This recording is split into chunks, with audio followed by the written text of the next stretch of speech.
buenos días, bienvenidos sean todos y todas a una nueva entrega de Periodismo y Sociedad. Todos los lunes estamos, esperando este espacio donde tenemos la versión de Periodismo y Salud. Ustedes saben que Periodismo y Sociedad estamos transmitiendo de lunes a viernes con la modalidad de nuestro espacio los lunes, Periodismo en Salud, y los viernes de Sociedad y Seguridad Social. Hoy Isabel Acevedo, ¿verdad?, está con ustedes en esta entrega especial de los lunes en Periodismo y Salud, donde tratamos temas interesantes e importantes para toda la familia con el doctor Alfredo Polanco. Nosotros dando inicio a este espacio en el día de hoy, esperando que ustedes hayan tenido todos un buen fin de semana, dándole nuestro saludito desde aquí, nuestro abrazo, claro está, virtual, a nuestro querido director, ¿verdad?, de este espacio, Andrés Mato, cariñosamente Licho, que se recupera ya muy satisfactoriamente, gracias a Dios. Pronto lo tendremos por aquí. Mientras tanto, nosotros estamos felices de poder compartir este espacio tan importante, porque estos temas de salud nos apasionan, nos gustan y queremos siempre llevarles a ustedes esas pinceladas, esa interesante informaciones que nos trae el doctor Alfredo Polanco, porque son informaciones tan importantes y tan necesarias para la vida de nosotros, que de verdad para mí es un placer compartirla con él y con ustedes. Antes de entrar con el doctor Alfredo Polanco, es bueno, nosotros siempre le traemos algún comentario de lo que ha acontecido en el fin de semana y de lo que está hoy comenzando cada lunes en las informaciones más importantes, o alguna pincelada, porque no queremos robarle tiempo al doctor Alfredo Polanco. En lo que se conecta, nuestro doctor, pues nosotros tenemos que ya el presidente de la República, Luis Rodolfo Abinader, ¿verdad?, que estuvo 8 días fuera del país. Wow, nosotros no pensábamos que íbamos a tener un presidente que durara tanto tiempo. No nos acostumbraron nuestros presidentes a salir por tanto tiempo del país. Pues bien, el presidente Luis Abinader pues tenía unos 8 días, estuvo fuera del país, ya está de regreso, por lo que hoy tendremos, ¿verdad?, nuestra acostumbrada semanal en el día de hoy, cargada, me imagino, de informaciones que harán estragos en la prensa nacional, en todo lo que será la semana, porque regularmente con esa rueda de prensa de los lunes, nuestra acostumbrada semanal, pues el presidente acostumbra a poner las pautas de las noticias nacionales. En el día de hoy imagino que tendrá muchas informaciones, pues hizo un importante recorrido, estuvo en Ginebra, Suiza, tratando temas importantes de trabajo con la OIT, pero también tuvo una reunión muy importante en Brasil, y eso vamos a tener los detalles, me imagino, de todo eso en el día de hoy. Saludamos ya la presencia del presidente en el país y esta tarde en la semanal. También nosotros estuvimos todo el fin de semana inmersos en una información que yo creo que acaparó todos los medios y los comentarios de la gente, y fue el tema de Jepsep, esa tragedia que ocurriera hace ya unos 2 meses y medio, pienso más o menos que vamos por ahí en nuestro país, una tragedia incalculable para todos nosotros como país, y que tocó sensiblemente el mundo entero. Nosotros estuvimos esperando, todos los medios se hacían eco, muchas personas comentando cuándo podremos tener respuesta de qué pasó en Jepsep, cuándo tendremos respuesta de nuestras autoridades con relación a este tema. Pues de manera contundente el Ministerio Público nos dio respuesta, o por lo menos los indicios de esa respuesta que estábamos esperando, y ya para el jueves de la semana que pasó, pues tuvimos el apresamiento del director, del presidente del grupo, ¿verdad?, de YECSEC, que fue Antonio Espaillat y su hermana Maribel Espaillat. Están detenidos actualmente. Desde el jueves, pues se le conocerá medida de coerción próximamente. Se estableció para el miércoles. Me parece que era ayer que estaba pautada la medida de coerción, pero se estableció ya para el próximo miércoles. Tenemos un ministerio público pidiendo medida de coerción como puesta en prisión para Antonio Espaillat y para su hermana prisión domiciliaria. Está pidiendo el Ministerio Público. Entre las acusaciones, pues se habla de negligencia, de irresponsabilidad, dicen ellos, desprecio por la vida humana. Vamos a ver qué va a pasar en lo adelante. Yo pienso que qué lástima que podemos tener solamente la parte de responsabilidad por esta parte, por los propietarios del YECSEC, pero que no se establezcan responsabilidades por parte de los organismos reguladores del Estado, que también si hubiese, entiendo, ¿verdad?, desde mi punto de vista, que si hubiese habido esa regulación necesaria e importante, ese brazo hubiese llegado del Estado que tenía que llegar para evitar que esto sucediera, pues debimos también establecer responsabilidades de parte de esas autoridades, de esas instituciones, que nosotros como sociedad podamos conocer, esas instituciones que no hicieron también su trabajo a tiempo. Yo creo firmemente en eso, porque las sociedades tienen un medio de regulación, el Estado regula nuestras sociedades, nuestras instituciones, el accionar tanto público como privado. Entonces yo creo que hay extremos que no se llegan. Si esa parte de regulación el Estado cumple con su papel. Yo siempre ando muy abanderada de eso, de pedir al Estado que cumpla con su papel. Ahora vamos a ver qué va a pasar en la justicia dominicana en los próximos días con este tema del Ministerio Público y esta medida de coerción que está pidiendo para los propietarios de YECSEC, Antonio Espaillat y Maribel Espaillat. Nosotros vamos a ver, nos tenemos claro que ir a una pausa, pero antes de irnos a una pausa me gustaría brevemente comentarle a los padres, ¿verdad?, que estamos en el proceso de finalización ya de este año escolar, que de hecho me parece que ya ni siquiera las escuelas públicas están ya funcionando. Creo que terminó de manera formal el año escolar. Digo creo que terminó porque en la parte de los colegios privados sí sé que terminaron, pero en las escuelas públicas siempre terminan un poquito más tarde.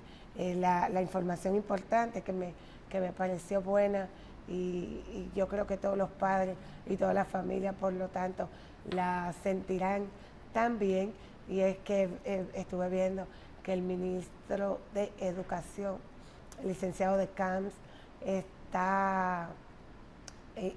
dio la información de que en los centros de educación, es decir, en las escuelas, los padres podrán buscar el acta de nacimiento de sus hijos.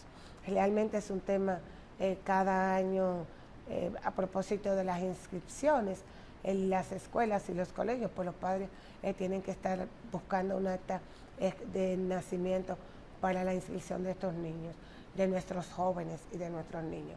Pues bien, está anunciando el ministro de Educación que esa acta de nacimiento se podrá adquirir en las escuelas, y qué bueno, bienvenida a esta disposición. Más adelante en el transcurso de la semana estaremos trayéndole más informaciones específicas y detalladas sobre este tema, pero ya es un alivio para toda la familia pensar que desde las escuelas públicas usted va a poder conseguir esa acta de nacimiento que necesita para la inscripción de nuestros niños y niñas en nuestro centro educativo. Ahora sí nos tenemos que ir a una pausa para poder darle entrada al doctor Alfredo Polanco con ese interesante tema que nos trae en el día de hoy. Yo espero que ustedes no se muevan de ahí. Ustedes saben que este es un tema que trae cada semana importante para todos. Nos vamos a una pausa y en un momentito estamos de regreso. De regreso en su espacio Periodismo y Sociedad. Nosotros esta es la parte en que viene con nosotros el doctor Alfredo Polanco con ese tema tan importante para nosotros en el día de hoy. Y aunque es un tema que no siempre estamos conversando de él, justamente por eso la importancia de tratarlo desde aquí, porque son temas que cotidianamente usted no enciende el televisor, no prende su radio, no busca en sus redes sobre los temas que trata aquí el doctor Polanco y de la manera tan detallada y amplia como lo hace cada lunes desde aquí. Por eso siempre les recomiendo, importante ver los temas que tratamos, pero también esos temas importantes que usted lo difiera, que usted le diga al amigo, que usted le diga al vecino, que usted a su madre, a su hermana, que usted le dé un clic a compartir con los demás para que todos estemos informados y podamos tomar decisiones oportunas y a tiempo con relación a nuestra salud. Nosotros queremos darle un saludito aquí a Darío Montaño, que está en sintonía con nosotros y que cada día nos reporta esa sintonía. Nosotros un abrazo por aquí para usted, Darío. Muchas gracias por esa fiel sintonía que tiene con Periodismo y Sociedad todos los días. Doctor, vamos a ver, que creemos que el doctor está ya disponible en la línea. Doctor, ¿está por ahí el doctor Alex? Muy buenos días, doctor.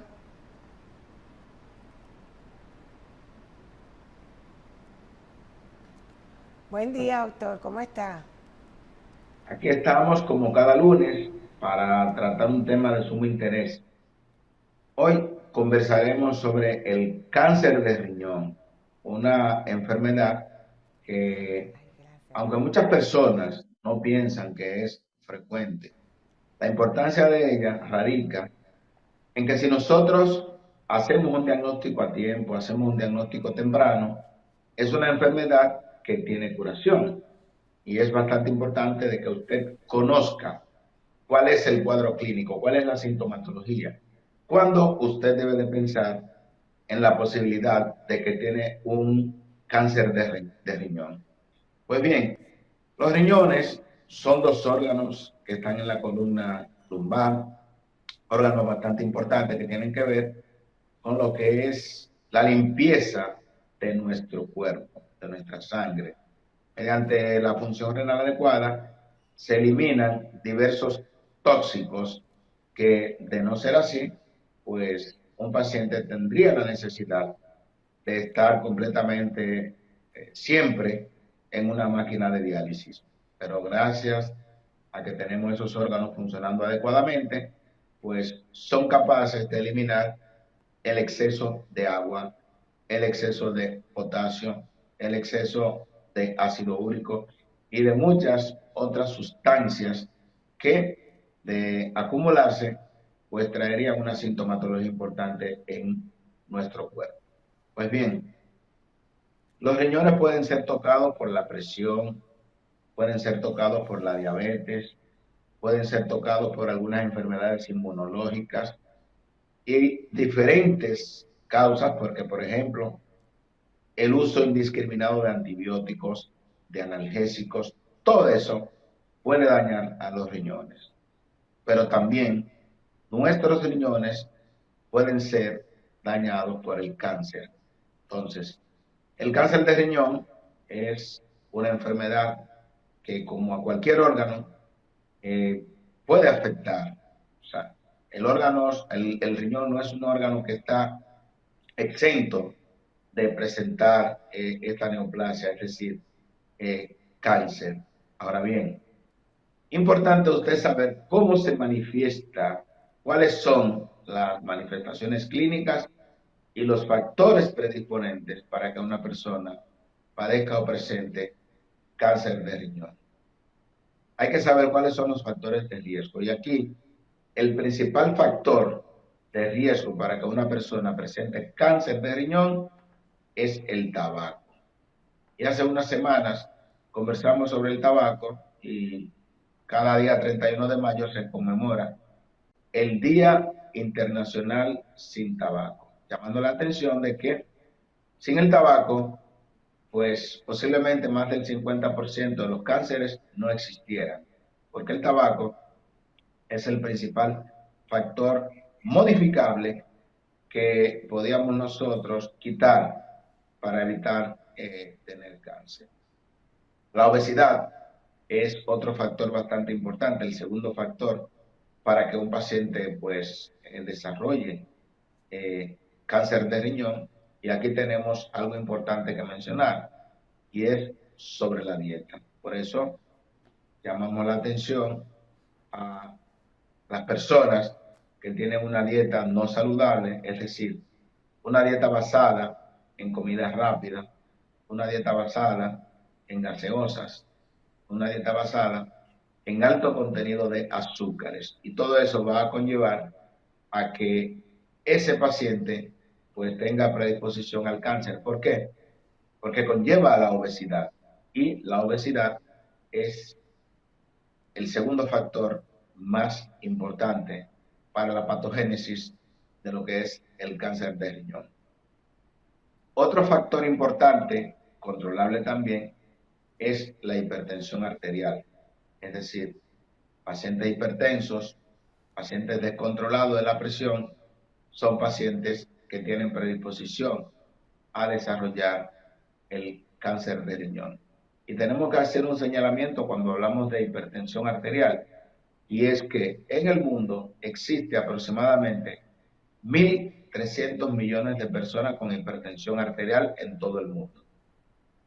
De esa cantidad de pacientes, la mitad desconoce su condición de hipertensión arterial. La mitad que sabe que es hipertenso, pues no llevan un tratamiento adecuado, es decir, que están descontrolados. O sea que solamente uno de cada 4 o 5 personas que conoce su condición de que es hipertenso están controlados. Y aquí tenemos un factor importante para la patogenia de lo que es el cáncer de riñón. Hay otros factores importantes, como lo son el paciente que está en diálisis, ya que tiene 3, 4, 5 años o más en diálisis, es un paciente que tiene una predisposición para desarrollar una insuficiencia, un cáncer de riñón. También tenemos factores genéticos, de manera que si algún familiar de primera línea, su padre o su madre o un hermano, tiene cáncer de riñón, pues ya ese es un factor predisponente para que usted tenga cáncer de riñón. Bien, vamos a ver entonces cómo se manifiesta el cáncer de riñón. Pues bien, es una enfermedad que generalmente cuando ya comienza a presentar sintomatología, ya es porque está bastante avanzado. Por eso, hay signos o datos que nosotros como médicos podemos ver en ese paciente, porque el paciente generalmente en principios no le duele nada. Eso es un síntoma, el dolor. Pero hay datos que nosotros podemos encontrar en los exámenes clínicos, paraclínicos, como por ejemplo el examen de orina. Vamos a encontrar sangre en la orina. Entonces, por eso vamos a ver las edades más frecuentes en que un paciente puede tener cáncer de riñón, generalmente después de los 60 años. ¿Quién más frecuente? El hombre que la mujer, 2 es a 1, o sea, que cuando nosotros tenemos, por cada 2 hombres, vamos a tener a una mujer con cáncer de riñón. O sea, por eso vamos a hacer más hincapié en la mujer, en el hombre, perdón. Entonces, ¿qué va a presentar de primera intención? Va a presentar hematuria, es decir, sangre en la orina. El paciente puede estar orinando y se vea como un color normal, pero cuando llevemos esa orina al laboratorio, vamos a encontrar hematíes o glóbulos rojos en la orina. Ya, ese podría ser el primer indicio de que ese paciente tiene cáncer de riñón. Por eso es importante que usted se haga un chequeo de rutina, porque hay muchas enfermedades que al principio no te van a dar una sintomatología clínica, pero cuando te haces los estudios pertinentes, los estudios de gabinete, como nosotros le llamamos, pues podemos obtener los primeros indicios de muchas enfermedades y de ahí en adelante seguir nuestra investigación buscando una enfermedad. Por ejemplo, el paciente que ya tiene sangre en la orina, lo pertinente es seguir investigando si esa sangre viene de los riñones, si viene de la uretra, si viene de la próstata, si viene de la vejiga, si es por cálculos renales, etcétera. Debemos de investigar y hacer estudios más profundos, como una sonografía abdominal y pélvica, hacer tomografía en caso necesario, hacer resonancia magnética e incluso hacer biopsia renal. ¿Qué ocurre? Si usted no se chequea, pues no le van a hacer examen de orina y no van a detectar esa microhematuria o hematuria microscópica o sangre en la orina, que a simple vista no se va a ver. Hay muchos pacientes que me dicen, doctor, periódicamente me dice mi médico que salí con sangre en la orina, pero yo no veo la orina color rojo. Es porque mientras usted no tiene una cantidad muy grande de glóbulos rojos en la orina, pues la orina no va a salir color rojo. Ok, a ese paciente que salió con hematuria, es decir, sangre en la orina, si no va al médico, no se chequea, el cáncer puede ir avanzando y posteriormente el paciente va a tener dolor en una de las áreas del riñón afectado. ¿Por qué? Porque generalmente el tumor renal afecta a un solo riñón. El paciente va a sentir dolor.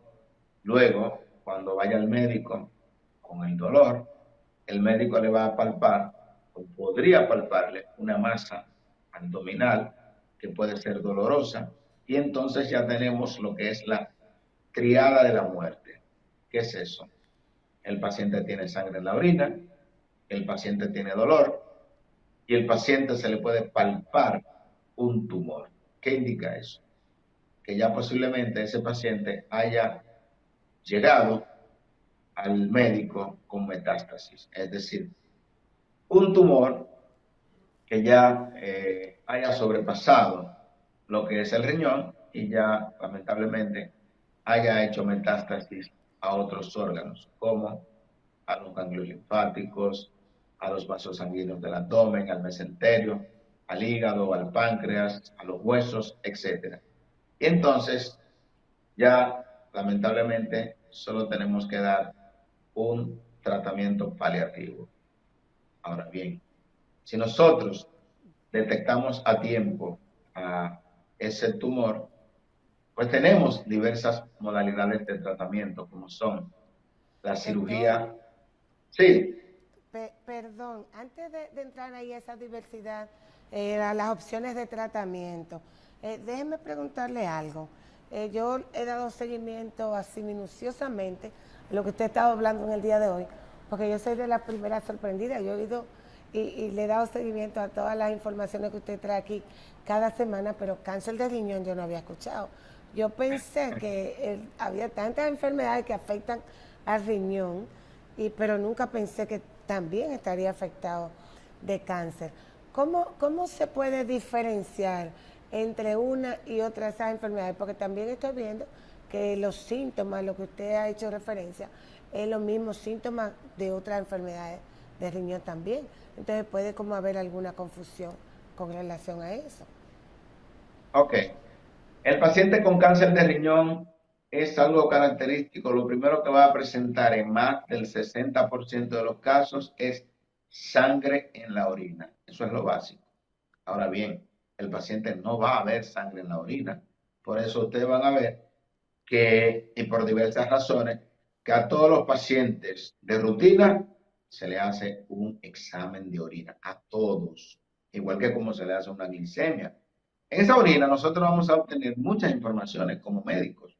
Vamos a encontrar datos importantes de una enfermedad renal crónica, datos de una diabetes descompensada, datos de sangre en la orina. Y cuando encontramos sangre en la orina pueden ser diversas causas, desde cáncer de próstata, hiperplasia prostática, cáncer de vejiga, cáncer de riñón, piedra en los riñones, infección de vías urinarias, trastornos de la coagulación, o sea, una serie de patologías pueden dar a colación, pueden conllevar a que el paciente tenga sangre en la orina. Por eso, cuando detectamos que hay sangre en la orina, es obligatorio, es necesario nosotros investigar de dónde viene esa sangre.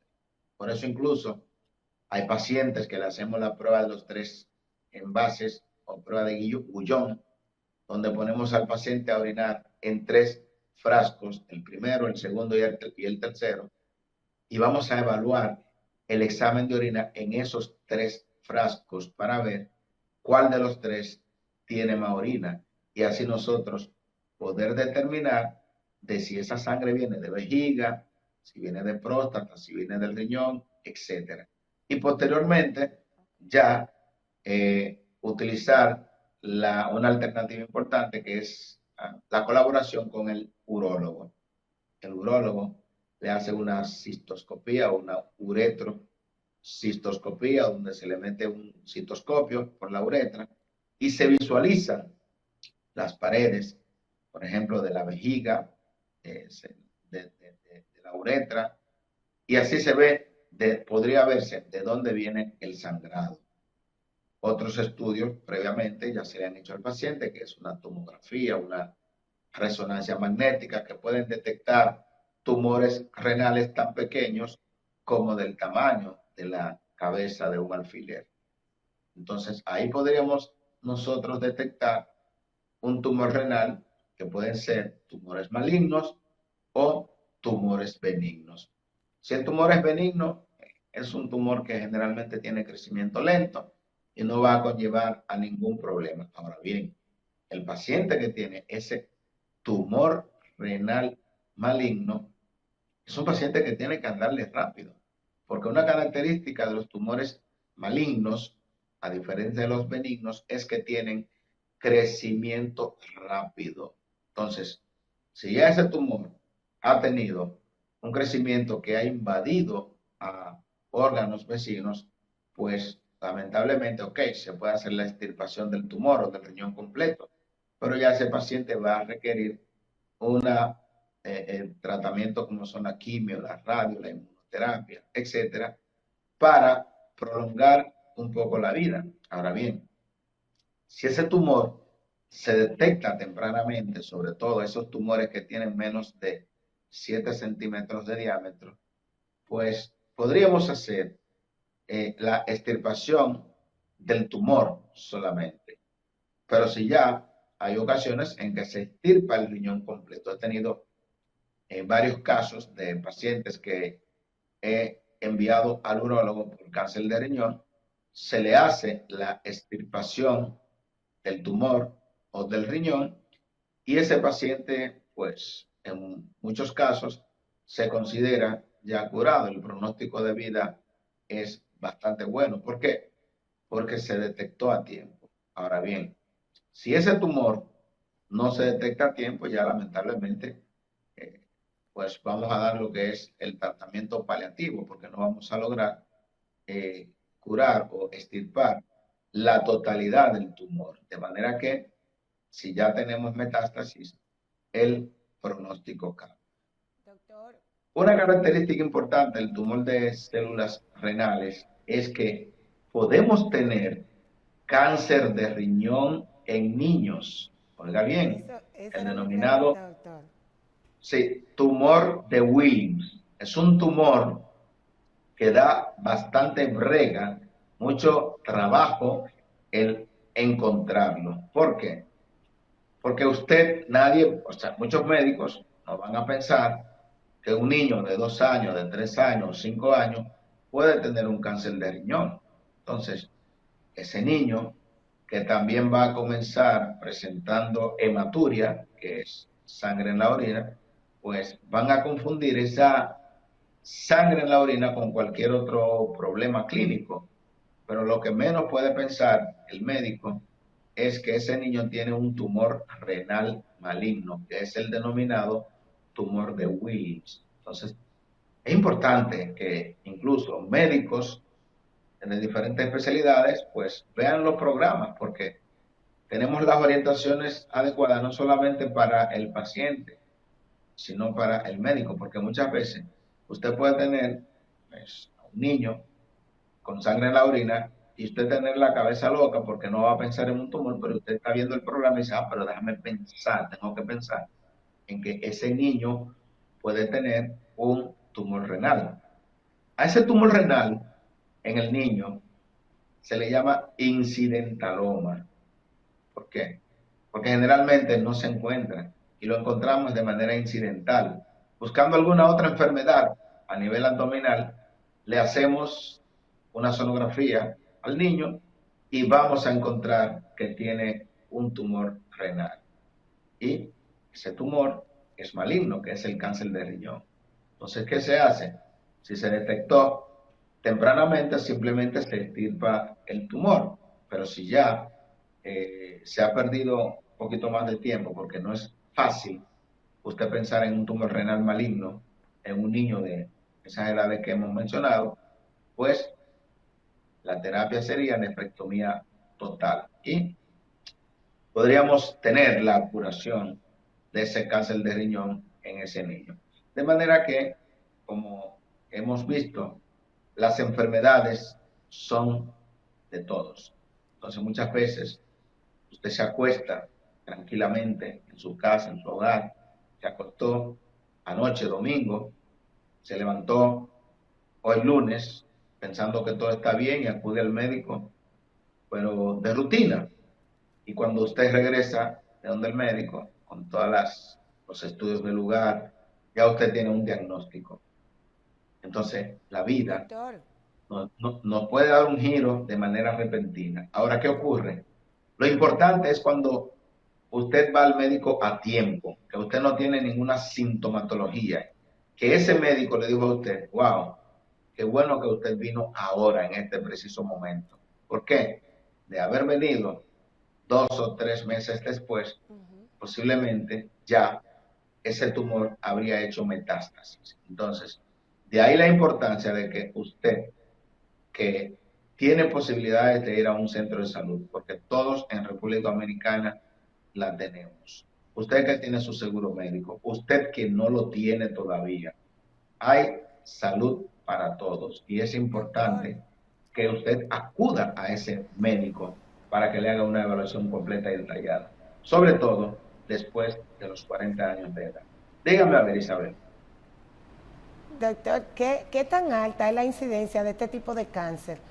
Ya que nosotros manejamos en otros tipos de cáncer una alta incidencia, ¿qué tan alta es la de riñón? Bueno, la prevalencia es escasa. Por ejemplo, quienes tienen las mejores estadísticas son los norteamericanos. Y posiblemente, dice la Organización Mundial de la Salud, que en este año, 2025, existe la posibilidad de que se diagnostiquen alrededor de 400.000, casi medio millón, de cáncer de riñón en el mundo. O sea que son unas estadísticas bastante elevadas. Entonces, que podrían disminuir la posibilidad en los años posteriores si nosotros prestáramos más atención a cuáles son los factores de riesgo, porque podemos ver que los factores de riesgo de cáncer de riñón son la mayoría modificables. Porque tenemos que las dos principales causas de cáncer de riñón, ¿cuáles son?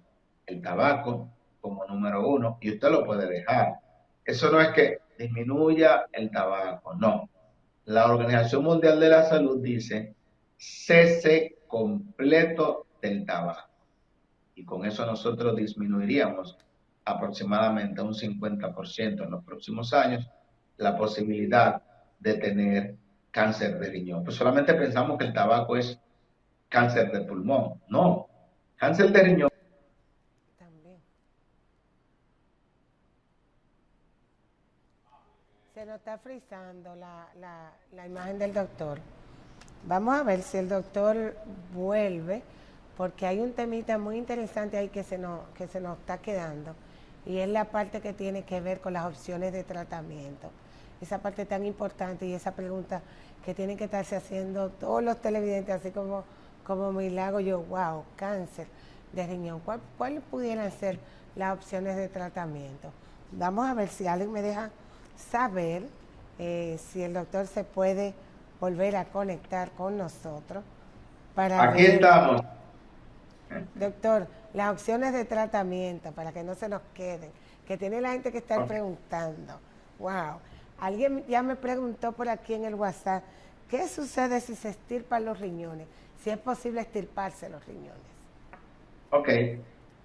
La primera alternativa de tratamiento es la cirugía. Tratamiento. Cirugía del tumor. Ahora bien, si ese tumor ya se ha extendido, ha crecido, sobre todo cuando tiene más de 7 centímetros, entonces la opción de tratamiento sería la nefrectomía total, es decir, se lleva ese riñón por completo. Y muy buena la pregunta, óigame bien, con un solo riñón se puede vivir perfectamente bien. Debo de recordarle a nuestra amiga televidente que hizo la pregunta que hay lo que se llama donante vivo relacionado, es decir, cuando usted dona un riñón a un pariente, un paciente cualquiera que esté en tratamiento de diálisis, usted lleva su vida prácticamente normal. O sea que a usted que le hagan una nefrectomía por un cáncer de riñón, usted va a vivir su vida perfectamente bien, sin ningún tipo de problema. Ahora bien, cuando a usted se le hace una nefrectomía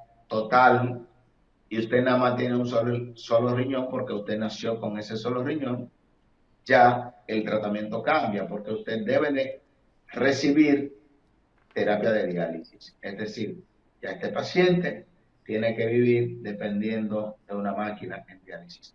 Pero no lo vean como algo tan catastrófico, diría yo, porque tenemos pacientes en diálisis que tienen aquí en República Dominicana Y la creatinina 5, 10, 15, 20 años baja dializándose. o alta. Y están vivos y quieren ver, qué sé yo, el siguiente verano que comienza en esta semana. Eh, Pacientes que, gracias a la diálisis, pacientes que se habían negado a dializarse, pues han tenido muchas celebraciones de cumpleaños. O sea que es importante que se sepa que los riñones son órganos básicos, órganos muy importantes. Yo Sin casi embargo, vivo tenemos igual, ¿no? ese riñón artificial, que es la máquina de diálisis, que nosotros agradecemos de que podemos contar en República Dominicana con diálisis de lo mejor, o sea, de último, máquinas de diálisis de última generación, como en cualquier país desarrollado, como en Estados Unidos, como en Europa, cualquier país de Europa. O sea que eso nos llena a nosotros como nefrólogos de orgullo de poder contar con terapia de diálisis adecuada. Doctor, yo tengo una preguntita por aquí que antes de irnos me gustaría contestarle al televidente que nos escribió. Y dice que la creatinina si tiene que ver con el cáncer, los niveles altos o bajos de creatinina, si está relacionado con el cáncer de riñón. Muy bien, excelente pregunta. La creatinina está relacionada con insuficiencia renal. Óigame bien. Valores de creatinina normales en el hombre de 0,6 a 1,2. En la mujer hasta 1,1. La creatinina, si se eleva, hay que ver durante qué tiempo, porque hay lo que se llama insuficiencia renal aguda e insuficiencia renal crónica. Cuando el daño renal tiene más de 3 meses, ya es un paciente con insuficiencia renal crónica. Si esa creatinina se elevó, usted tiene que buscar a un nefrólogo de confianza, que le dé alternativas terapéuticas para enlentecer esa subida de esa creatinina que a la larga o a la corta, dependiendo de cómo sea, lo va a conllevar a diálisis. Tenemos pacientes, por ejemplo, que están en tratamiento con una creatinina en 4, 3.8, 4, 4.1, que estamos manejándolo desde hace 5, 6, 7 y 8 años y todavía no están en diálisis. ¿Qué indica eso? Son casos excepcionales, pero son pacientes que llevan una dieta muy estricta. Son pacientes que llevan unas recomendaciones de tratamiento al pie de la letra. Entonces, se puede retrasar la llegada a diálisis. Con respecto a la creatinina baja, un paciente desnutrido, muy desnutrido, puede tener una creatinina muy baja. La creatinina depende mucho de la masa muscular y de la función renal. Si usted es un atleta y tiene creatinina, por ejemplo, 1.3, 1.4, eso podría ser normal porque la creatinina es directamente proporcional a la masa muscular. Si usted tiene mucha masa muscular, usted tiene la creatinina más alta. Eso no indica que usted tiene daño renal. Si usted tiene pobre masa muscular, usted es flaquito, delgado, usted va a tener baja la creatinina. O sea que si usted, siendo muy delgado, tiene creatinina normal, posiblemente usted tenga un daño renal y no lo haya notado. O sea, por eso hago hincapié en muchos pacientes diabéticos tipo 1, que son flaquitos, delgaditos. Esos pacientes muchas veces, ellos como ven la creatinina que está dentro de valores normales, no piensan que tienen tenemos que ir a daño una renal. pausa ya. Y cuando le hacemos la determinación de albúmina en la orina, vemos que tienen albuminuria y ya eso es un indicio de deterioro de la función renal.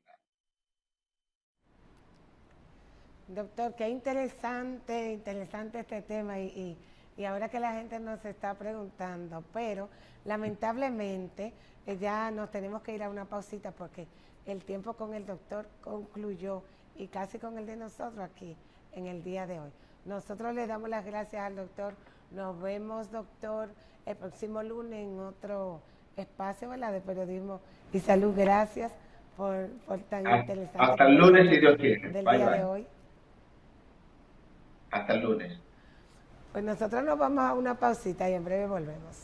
Eso, en su espacio periodismo y sociedad. Hoy lunes, usted sabe, acabamos de concluir con el doctor Alfredo Polanco y nuestro espacio de periodismo en salud. Lo único que quisiera antes de despedirlo, porque llegamos con el momento de despedirlo, decirles siempre, señores, estos temas tenemos que compartirlos. No nos quedemos con estas informaciones. El programa compártalo. Entre al YouTube de Periodismo y Sociedad. Ahí están, esos programas quedan. En el Facebook de Andrés Mato, ahí están. Estos programas quedan. Difiéralo, multiplíquelo, que las informaciones importantes se multiplican. Nosotros les damos las gracias a ustedes por haber estado aquí en el día de hoy con nosotros, a esos televidentes que hicieron sus preguntitas. Muchísimas gracias. Al doctor, claro está. Muchas gracias. Nosotros nos vemos mañana en otro Periodismo y Sociedad.